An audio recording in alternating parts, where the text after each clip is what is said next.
KPU Kabupaten Wonosobo mempersembahkan podcast Ngobrol Asik bareng Partai Politik.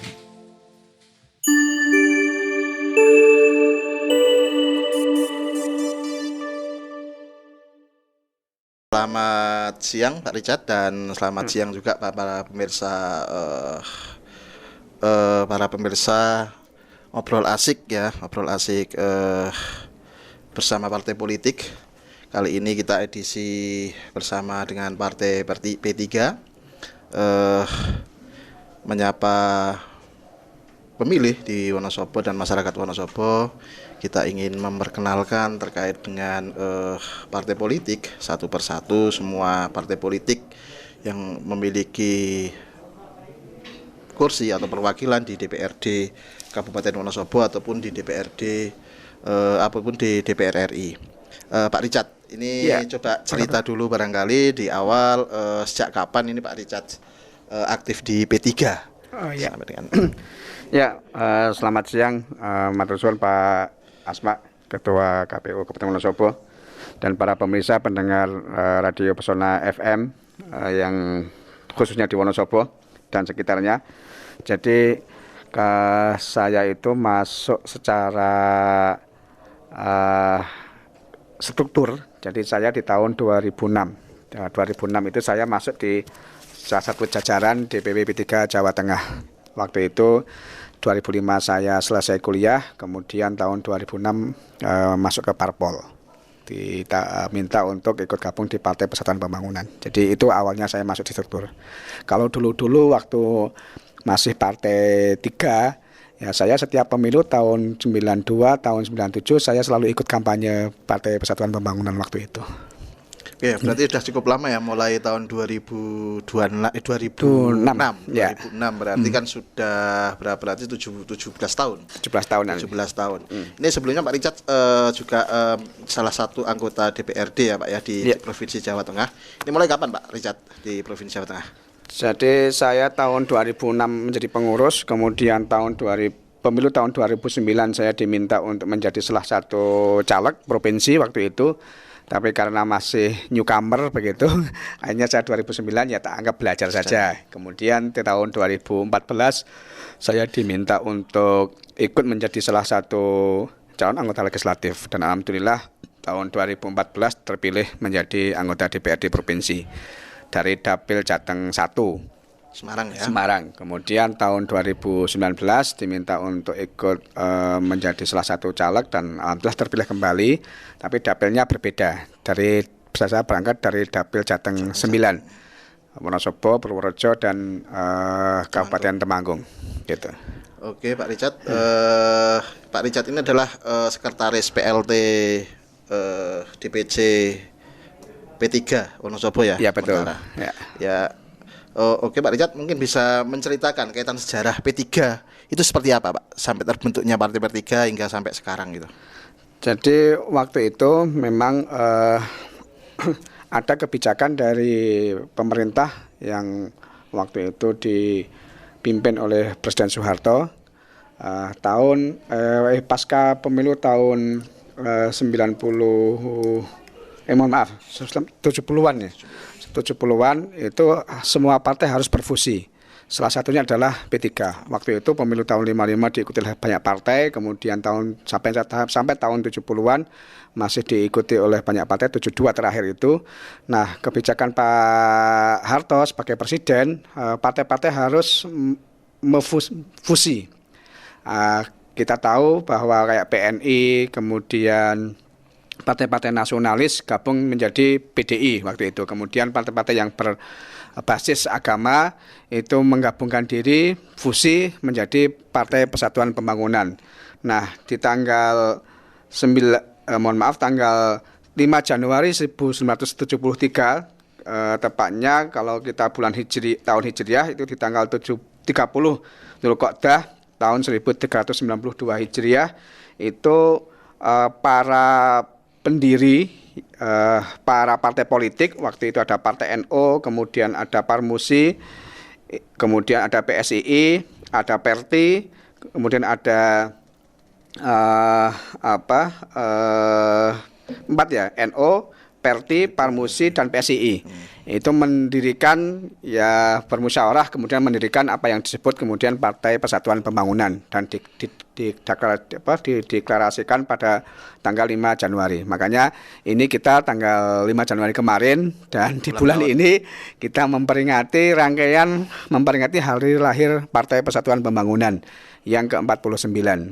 Usianya sudah cukup lumayan tua ya, lumayan matang kalau tidak disebut tua, tapi lumayan matang usia Partai Persatuan Pembangunan. Di mana waktu itu dari Partai NU diwakili oleh Kiai Haji Idham Khalid, kemudian dari Parmusi diwakili oleh HMS Mintareja, kemudian dari PSII Pak Haji Anwar Cokro Aminoto, kemudian dari Perti Pak Rusli Halil, kemudian ditambah satu lagi tokoh Kiai Haji Maskur yang dari NU. Nah, itu mendeklarasikan diri menandatangani apa yang disebut kemudian Partai Persatuan Pembangunan. Nah, kehadiran P3 itu merupakan wadah penyelamat dan penyambung aspirasi umat Islam yang merupakan cerminan dari kesadaran serta tanggung jawab tokoh-tokoh umat dan pimpinan partai untuk bersatu, bahu-membahu membina masyarakat agar lebih meningkatkan keimanan dan ketakwaan kepada Allah Subhanahu wa taala. Karena mau tidak mau, karena itu kebijakan pemerintah, ya ada kemudian kesadaran bersama, ya udah kita bentuk satu wadah saja, melebur jadi satu. Termasuk berarti salah satu organisasi masyarakat terbesar di Indonesia yaitu NU juga ikut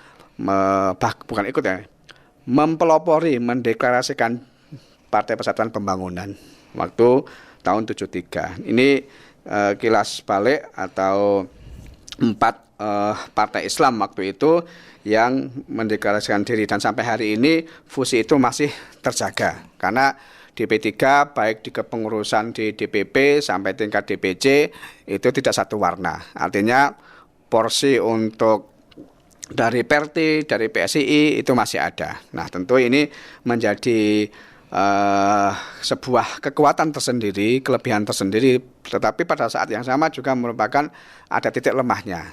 Karena berbeda-beda itu begitu tidak satu persepsi, itu dalam tanda kutip rawan untuk terjadi perpecahan. Nah, ini yang tantangan P3 hari ini begitu.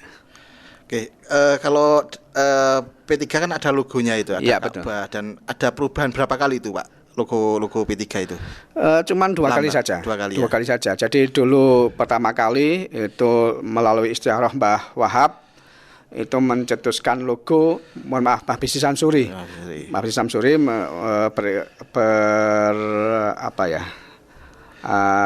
meminta petunjuk istikharah kepada Allah Subhanahu wa taala, gambar P3 itu apa? Akhirnya muncul kemudian gambar Ka'bah.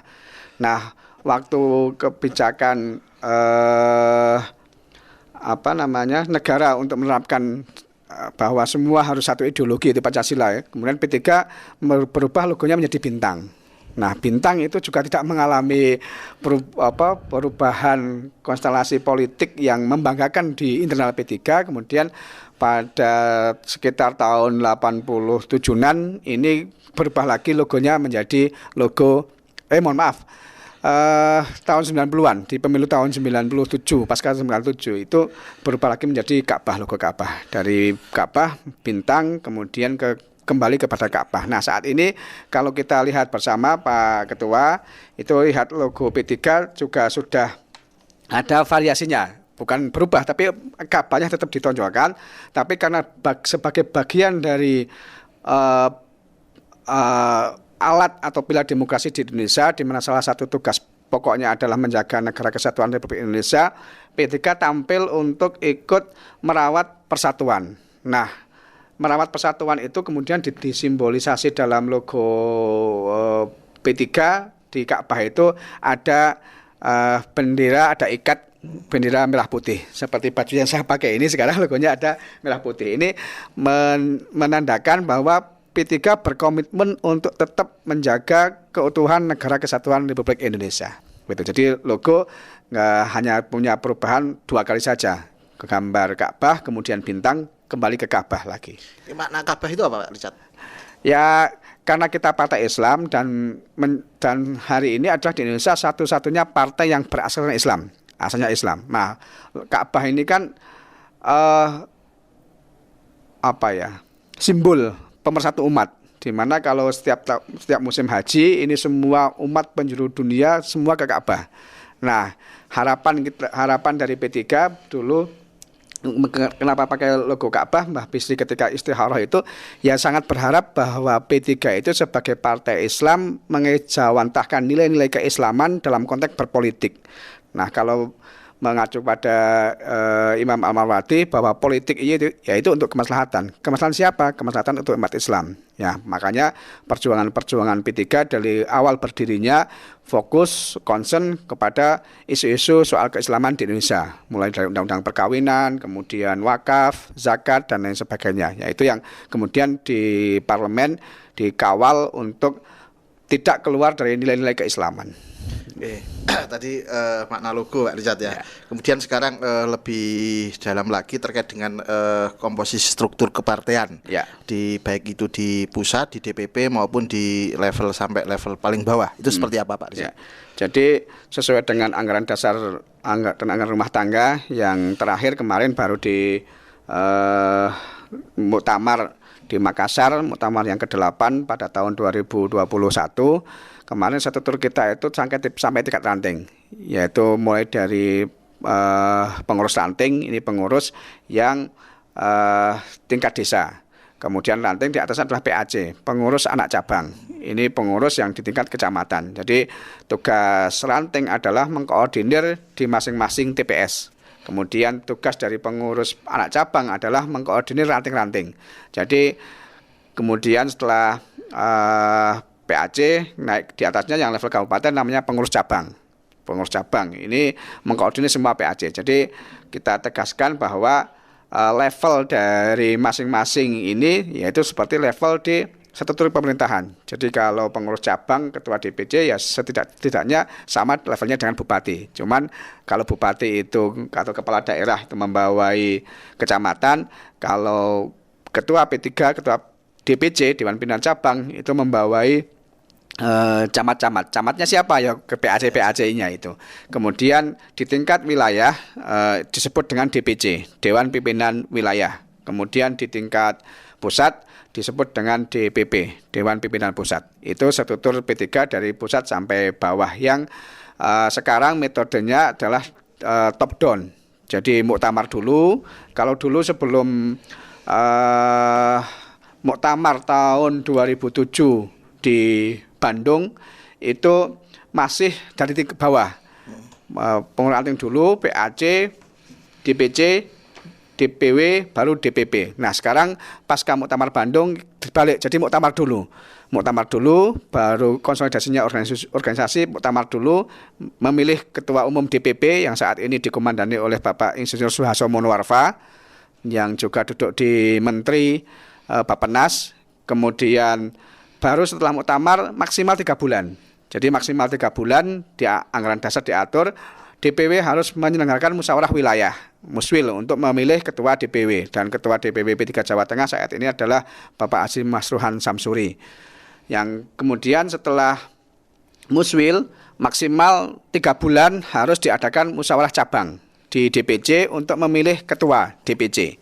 Nah, sama setelah DPC terbentuk, kemudian maksimal dalam 3 bulan harus ada musyawarah anak cabang, dan maksimal 3 bulan harus ada pengurus ranting. Itu mekanisme kelembagaan di kita sesuai dengan amanat dari anggaran dasar dan anggaran rumah tangga. Nah, untuk peng-SK-an sekarang SK dari DPC, kalau dulu sebelum muktamar 8 itu SK DPC dari DPW, sekarang semua pusat. Jadi SK DPW dari DPP, kemudian SK DPC juga dari DPP.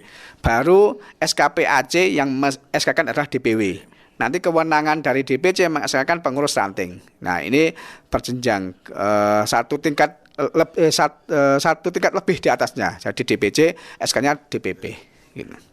Oke, kalau sekretarisnya Pak Richard, kaitan kepengurusan dari DPP sampai dengan DPC. Ya, siapa? Kalau Sekjen, ya? Kalau DPP di kita di tingkat DPP disebut dengan Sekjen, Sekretaris Jenderal. Hari ini dijabat oleh Gus Arwani Tomafi, Haji Arwani Tomafi. Ini Sekjen DPP. Kemudian kalau di tingkat wilayah, di tingkat cabang, di tingkat PAC sama di tingkat ranting itu disebut sekretaris. Nah, ini yang perlu saya garis bawahi. Kadang-kadang penyebutan sekjen itu di tingkat wilayah masih juga ada, DPC juga ada, tapi enggak. Kalau sekjen hanya ada di tingkat DPP. DPP ke bawah namanya sekretaris. Gitu. Nah. Oke. Kalau untuk yang di kabupaten, Pak Richard sekretaris ya? Ya, sekretaris untuk ketuanya, PLT-nya? Nah, ini untuk PLT-nya Bapak Haji Abdul Aziz. Jadi khusus Pak Ketua, kita sampaikan untuk Wonosobo ini memang karena SK sudah habis di tanggal 16 Desember tahun 2021. Sementara konsolidasi organisasi berupa muscap belum bisa terselenggara, maka kemudian DPP memutuskan untuk ada PLT itu, pelaksana tugas yang bertugas untuk mengantarkan sampai adanya muscap. Gitu. Jadi PLT DPC Wonosobo itu dipegang oleh Bapak Haji Abdul Aziz yang juga merupakan anggota DPRD Provinsi Jawa Tengah, kemudian sekretaris PLT saya, gitu. Oke Pak Richard, kaitan dengan visi misi partai ini, ya. P3 visi misinya apa sih Pak Richard?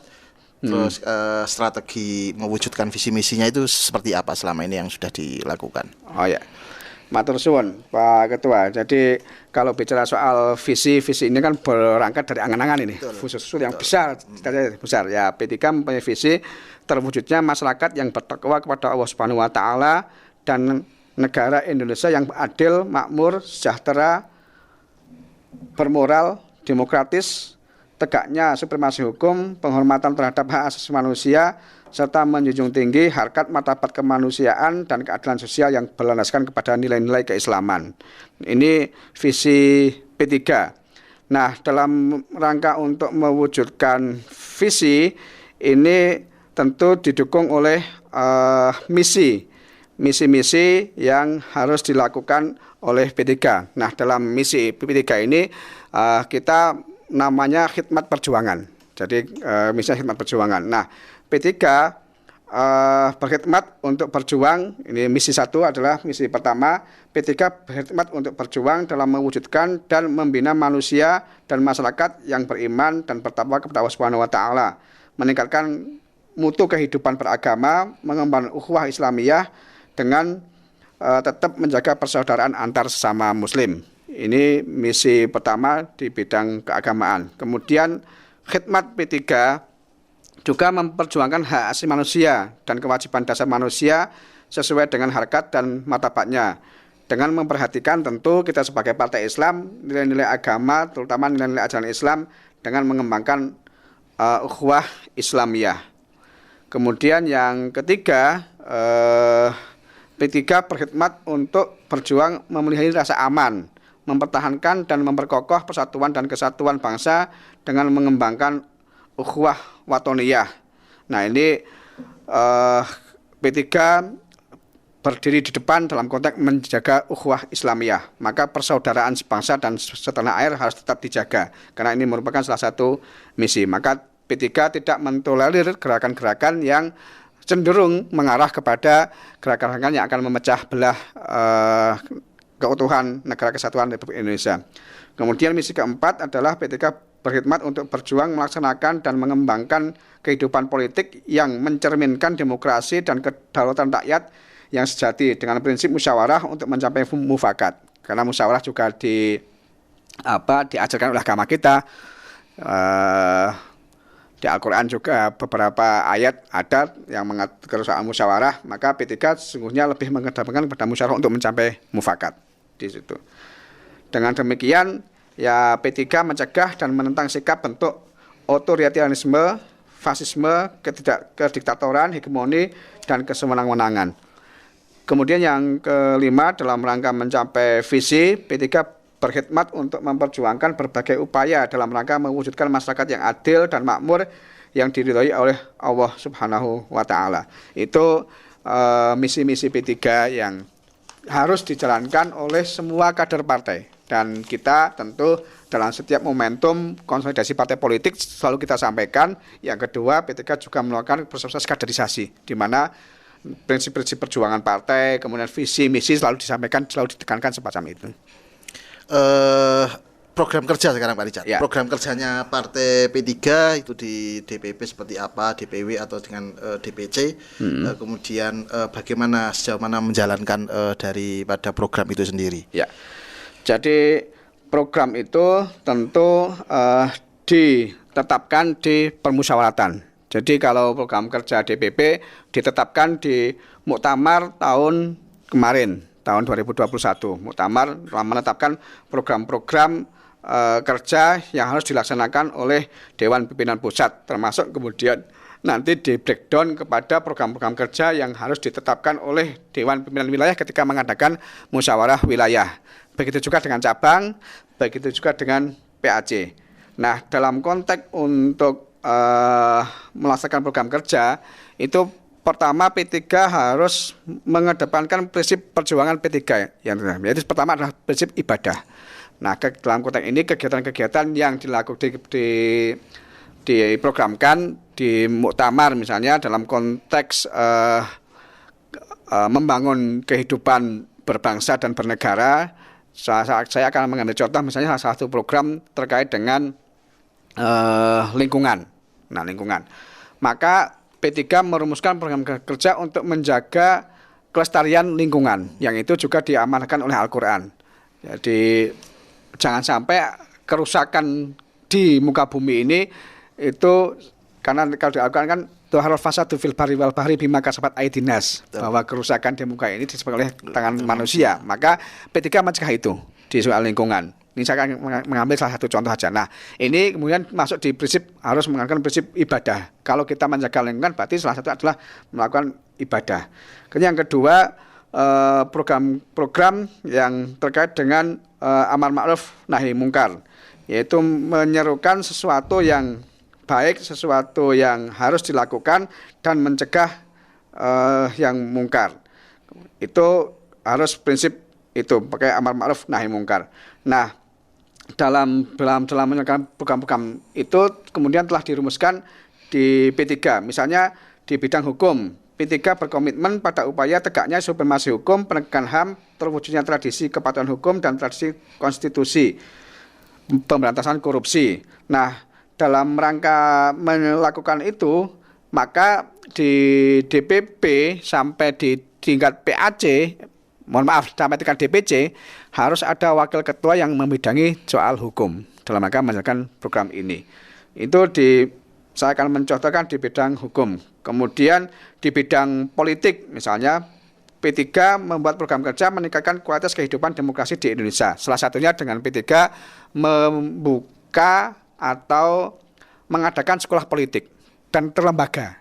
Jadi di tingkat DPP namanya lembaga sekolah politik. Ini diketuai oleh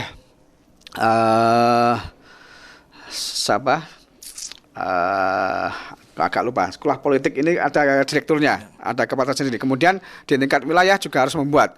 Kita di DPW P3 Jawa Tengah ada yang namanya sekolah demokrasi.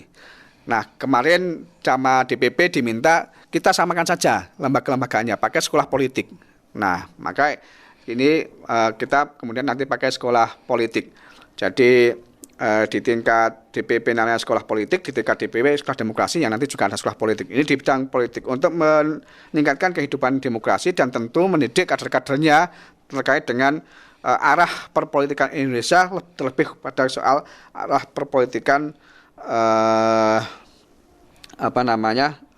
P3. Kemudian di bidang pendidikan, P3 bertekad menjadikan pendidikan sebagai prioritas dan titik tolak pembangunan kesejahteraan, dan diharapkan lahir manusia yang berkualitas, cerdas dan unggul. Dan maka kemudian DPP sampai tingkat DPC ada bidang-bidang atau wakil ketua yang membidangi soal itu. Wakil ketua bidang isu strategis, yaitu soal pendidikan, baik pendidikan formal maupun non formal. Ini di bidang pendidikan. Kemudian di bidang budaya, P3 berjuang untuk terwujudnya kehidupan sosial yang religius dan bermoral, toleran dan menjunjung tinggi persatuan kebersamaan dan menghilangkan budaya kekerasan dan menciptakan rasa aman di masyarakat. Nah, tentu sama dengan yang tadi saya sampaikan, juga P3 punya wakil ketua yang membidangi khusus dengan ini. Dan nanti program kerjanya disusun menyesuaikan dengan kondisi. Kalau di DPP secara umum, ini secara umum yang saya sampaikan. Kemudian di tingkat masing-masing cabang itu nanti ada namanya musyawarah kerja wilayah yang membreakdown dari program, garis besar program di pas waktu permusyawaratan, kemudian nanti di breakdown dalam kegiatan-kegiatan. Itu di bidang kebudayaan. Kemudian di bidang kesejahteraan sosial sama, kita punya wakil ketua bidang sosial yang salah satunya kemarin sudah melakukan baksos. Kemudian kemarin di erupsi di Lumajang, P3 juga ikut andil ke sana dengan membuka posko dan mengirimkan berbagai macam bantuan serta mendorong kepada semua pengurus di tingkat wilayah sampai tingkat cabang untuk tetap ikut berpartisipasi dan bisa dijalankan. Di samping itu, dalam bidang sosial ini P3 juga sekarang membuka rumah layanan umat. Nah, ini dikelola sendiri oleh orang-orang di luar struktur ini.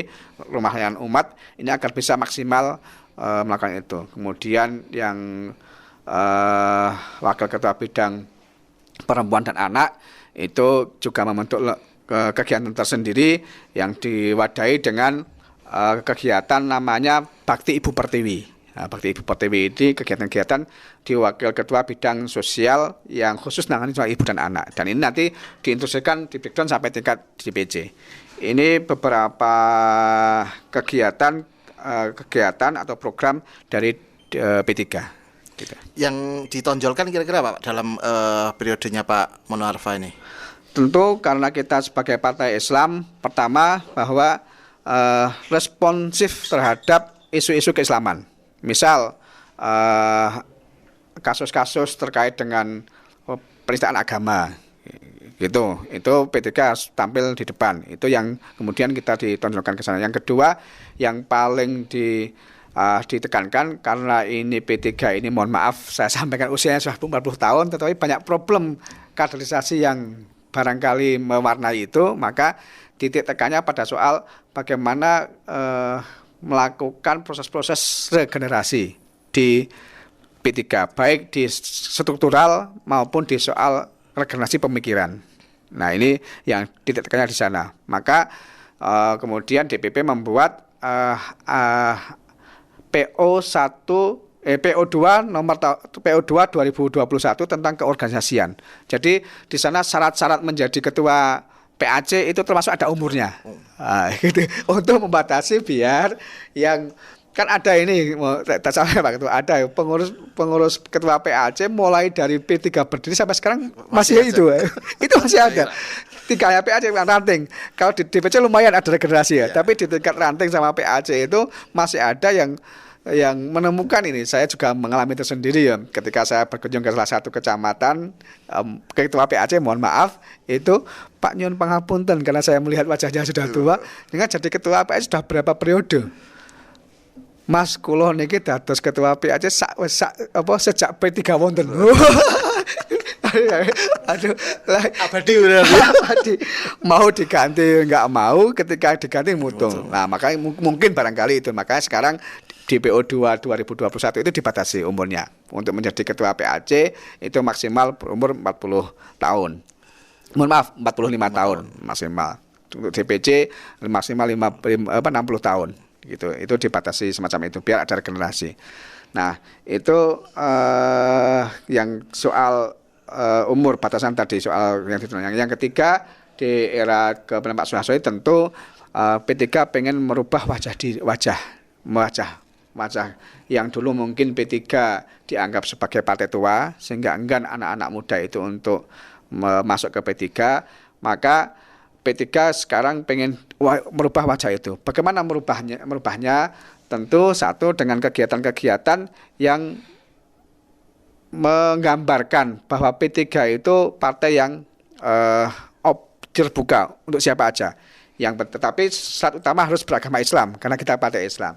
Kemudian yang kedua, bahwa P3 itu juga partai yang menarik di kalangan anak muda, terutama kalangan santri, karena kita basisnya Islam dan kalangan santri. Maka kegiatan-kegiatan kunjungan ke pesantren itu sekarang digalakkan, bahkan semi diwajibkan. Jadi setiap masing-masing pengurus 1 bulan minimal harus berkunjung ke 1 pesantren minimal itu, dan harus dilaporkan. Kalau DPC yang berkunjung harus dilaporkan ke DPW, DPW yang berkunjung harus dilaporkan pada DPP. Nah, maka kemudian DPP nanti ada big data berapa jumlah pesantren yang sudah dikunjungi sampai nanti di tahun 2024 menjelang pemilu.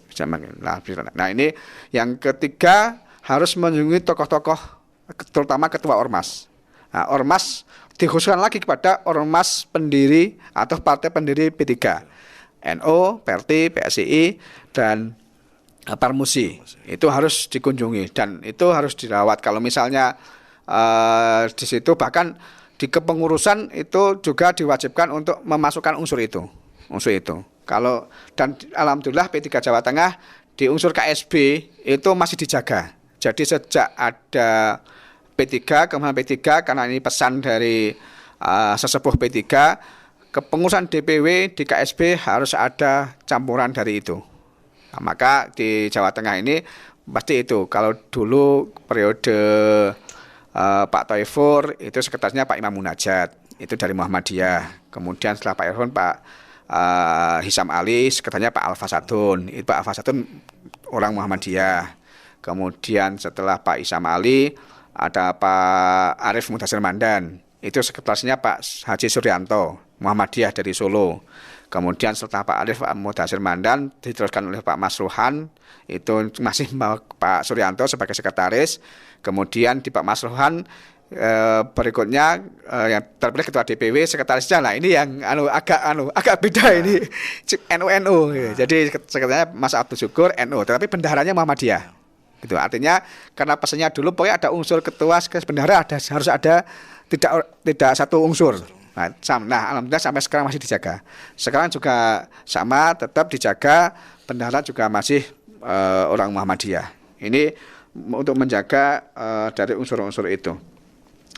Nah, itu yang berikutnya yang kemudian harus ditunjukkan adalah soal kegiatan instruksi P3 harus selalu hadir di momen-momen masyarakat, terutama di peringatan Hari Besar Islam. Yang kedua di momen-momen sosial. Tadi yang saya contohkan di erupsi Merapi mungkin.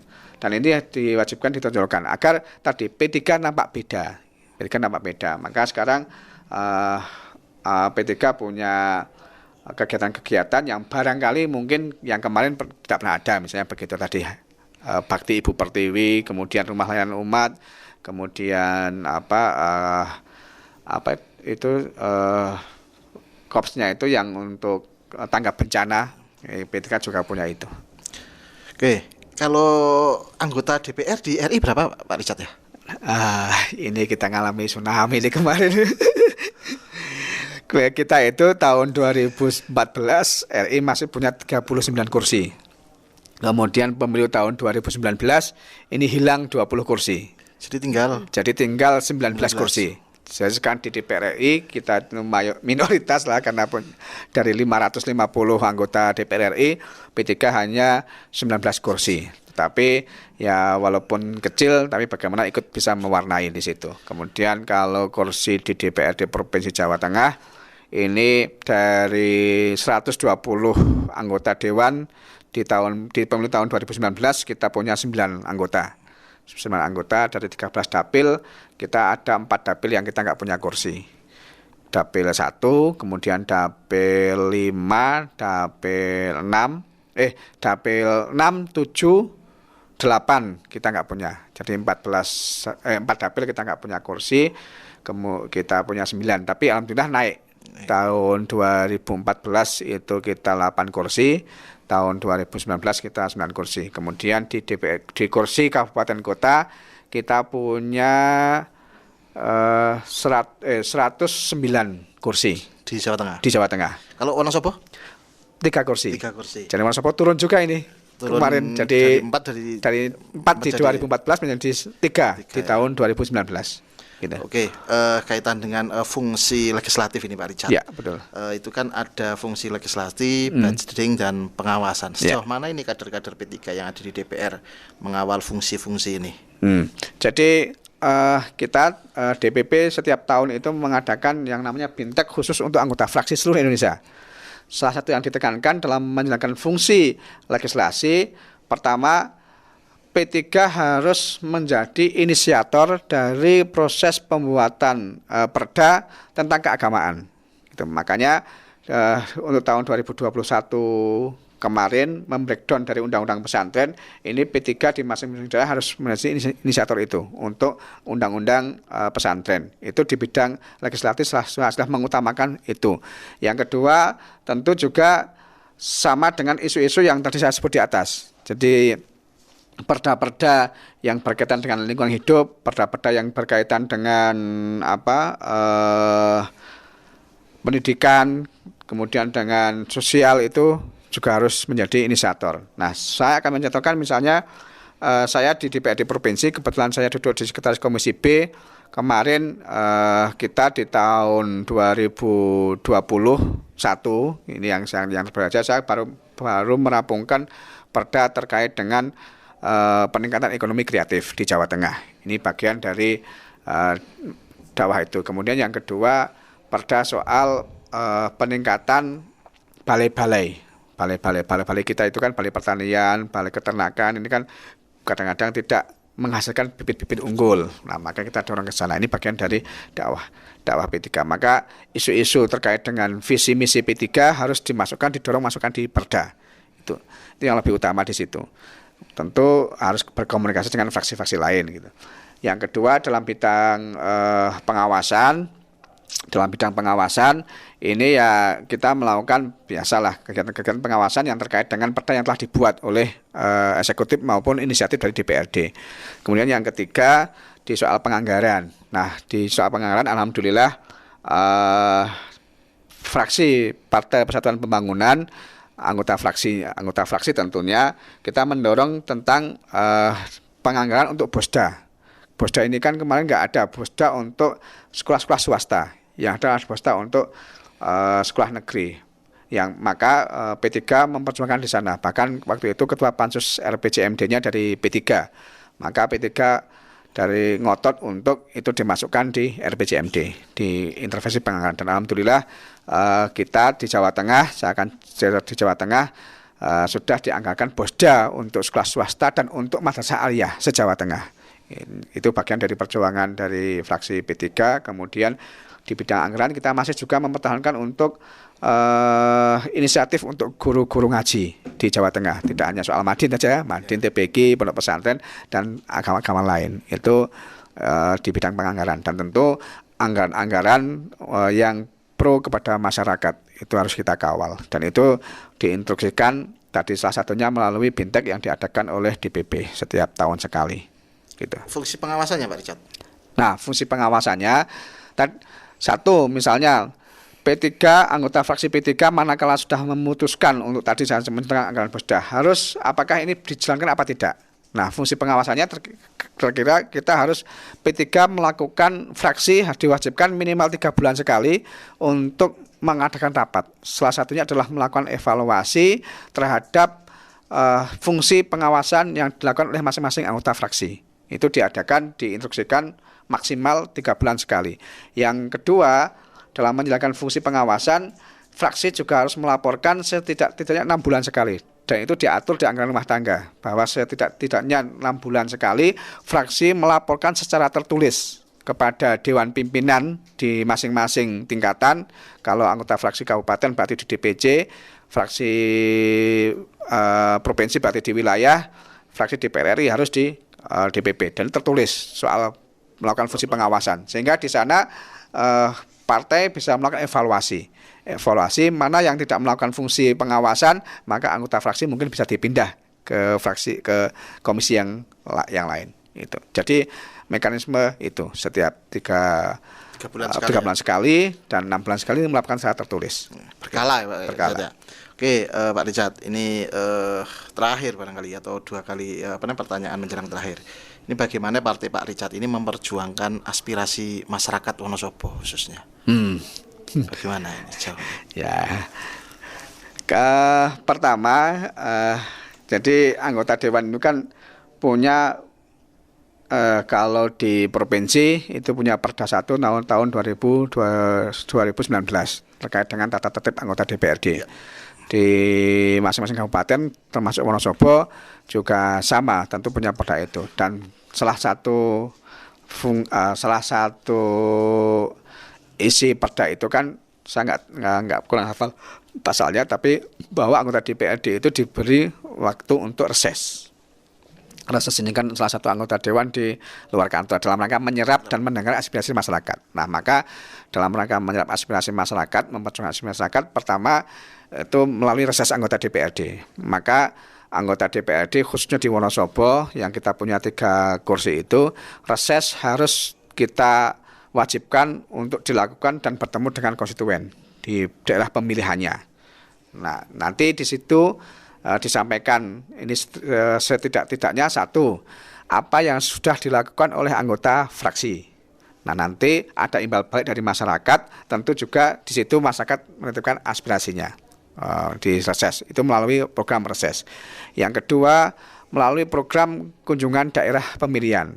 Nah, daerah pemilihan ini untuk juga ketemu dengan masyarakatnya, baik itu di formal maupun non formal, misalnya diundang pengajian, diundang untuk selamatan, diundang apa, ini sekaligus kita instruksikan untuk juga mendengar aspirasi masyarakat. Yang ketiga, ya harus ada waktu setidak-tidaknya 2 bulan sekali untuk membuka istilahnya open house di rumah. Kalau nggak open house ya tamu lah, tapi ini kan saya merasakannya kalau di daerah itu ya nggak bisa diatur 2 bulan sekali, Mas. Hampir setiap hari begitu, karena dianggap anggota dewan itu bisa segalanya, padahal nggak juga kan gitu. Nah, maka melalui 3 kegiatan itu P3 menyerap aspirasi dari masyarakat dan nanti harus diperjuangkan. Oh, ini masuk komisi siapa misalnya ini. Oh, berarti ini yang harus memperjuangkan. Kalau itu terkait dengan kebijakan-kebijakan yang harus diperjuangkan di eksekutif. Kalau terkait dengan aspirasi-aspirasi terkait dengan misalnya kondisi infrastruktur, kondisi rumah ibadah, kondisi tempat pendidikan, nah itu nanti menjadi bagian dari yang harus diperjuangkan oleh anggota di masing-masing SKPD. Dan itu masukkan ke sana, gitu. Ya, jadi pengawalannya melalui proses yang sesuai dengan regulasi ya. Ya, betul. Di DPRD masing-masing ya, terutama juga di Wonosobo. Gitu. Oke, closing statement Pak Richard sekarang. Ya, jadi para pendengar masyarakat khususnya di Wonosobo, partai politik ini instrumen demokrasi dan di pundak partai politik itu aspirasi disalurkan. Karena partai politik mau tidak mau adalah satu-satunya lembaga yang kuat di Indonesia. Tidak ada lembaga di Indonesia itu yang tidak diolah oleh partai politik. Mau jadi bupati, wakil bupati juga diusung oleh partai politik. Apapun oleh partai politik, maka partai politik menjadi penting. Nah, maka P3 menjadi salah satu unsur di situ. Tentu P3 juga berbenah. P3 juga menampilkan wajah-wajah baru yang tentu nanti bisa menjadi salah satu ikon, bahkan kemudian menjadi saluran inspirasi maupun aspirasi dari masyarakat. Sehingga saya sangat berharap bahwa kalau kita bicara Islam, satu-satunya partai Islam di Indonesia sekarang adalah Partai Persatuan Pembangunan.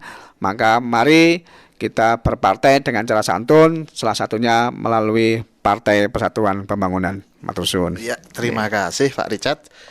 Demikian pemirsa podcast ngobrol bareng partai politik. Saat ini kita dengan Pak Sekretaris DPC Kabupaten Wonosobo.